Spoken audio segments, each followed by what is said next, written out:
Je te partage les pires erreurs que je vois en termes de gestion des compétences dans l'industrie. Oui, et autant te dire que j'en ai vu des vertes et des pas mûres depuis 13 ans maintenant que je bosse dans l'industrie.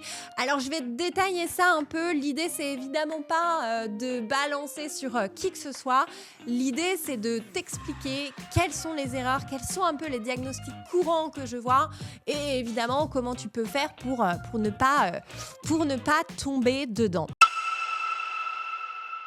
Alors si vous nous écoutez, vous pouvez venir nous regarder sur YouTube et ça, je le dois à Benjamin Devauchel, Vectorial RH Industrie, qui sponsorise cet épisode et les autres à venir. Et Vectorial RH, en fait, c'est quoi ? C'est le cabinet de recrutement dédié aux PMI et aux grands groupes. C'est un peu le cabinet que j'aurais voulu créer, honnêtement. Ils viennent de la production, ils viennent des RH.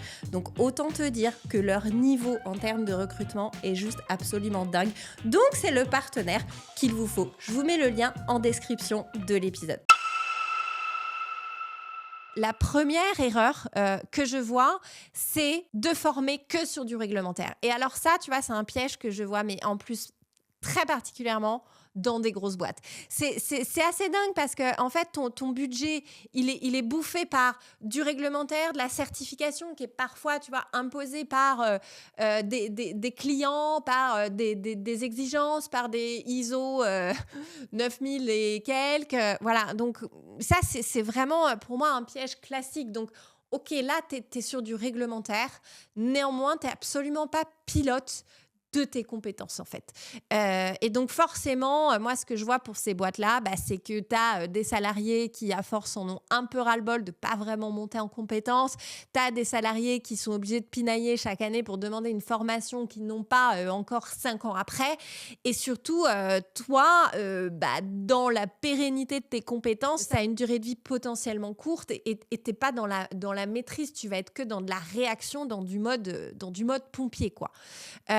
Voilà, le deuxième sujet que je vois très souvent, c'est de se dire, oui, nous on forme, mais tout se fait en interne. Alors, là, j'ai vu 2 cas d'école. Je vois des boîtes où ça se fait en interne et c'est au cordeau et franchement, c'est top. Mais il faut que ce soit fait au cordeau. C'est-à-dire que si on se dit, je forme en interne et que c'est pour ne pas former en externe, sous-entendu, ne pas investir sur la formation, là, évidemment, on a un piège majeur. Et évidemment, la question de former en interne sous-entend d'avoir. J'enfonce une porte ouverte, hein, excuse-moi, hein, mais ça sous-entend d'avoir des managers qui, eux, sont formés à la pédagogie, d'avoir potentiellement des tuteurs, et ça sous-entend d'avoir des jalons dans l'intégration et dans le développement des compétences. C'est-à-dire, OK, on a un technicien d'usinage, notre but, c'est qu'il acquiert telle compétence à telle semaine, telle autre compétence à telle semaine, et comment tu viens mesurer la compétence, etc.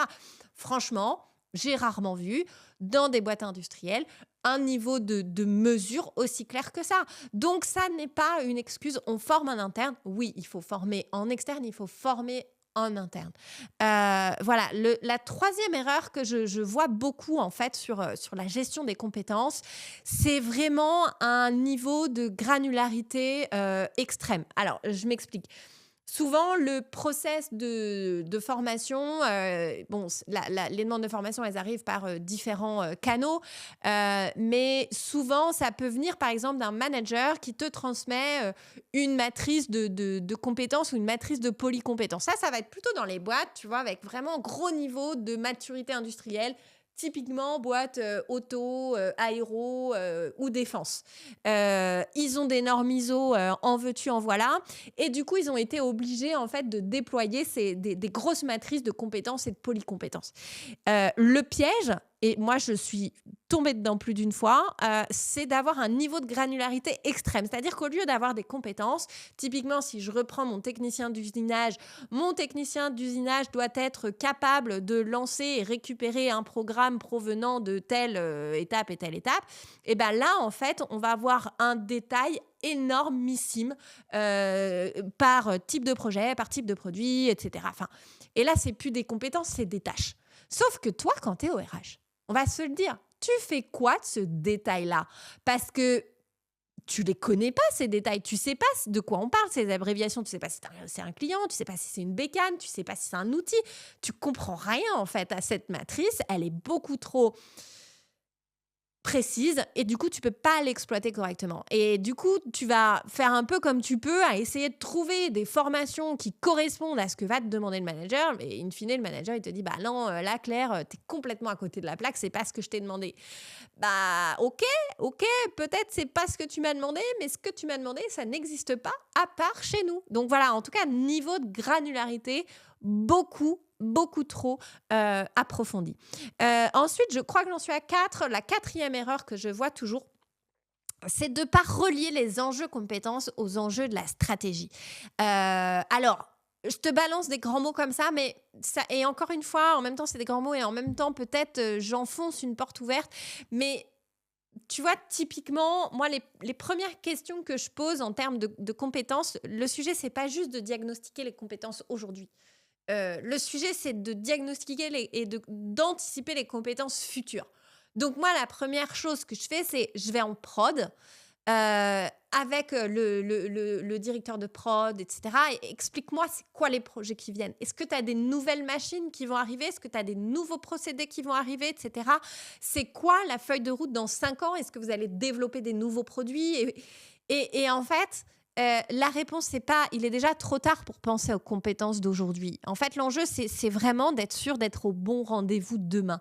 Et en fait, ça s'anticipe, quoi. Ça s'anticipe un truc de dingue parce que si tu penses déjà aux compétences dont tu vas avoir besoin dans 6 mois, si c'est des compétences qui sont hyper précises, tu vas avoir le temps de faire l'ingénierie pédagogique, de trouver les bons formateurs, etc. Mais ça va pas se faire en 6 mois. Il te faut au moins 18 mois devant toi. Donc, il est temps dès maintenant de commencer à poser ces questions-là.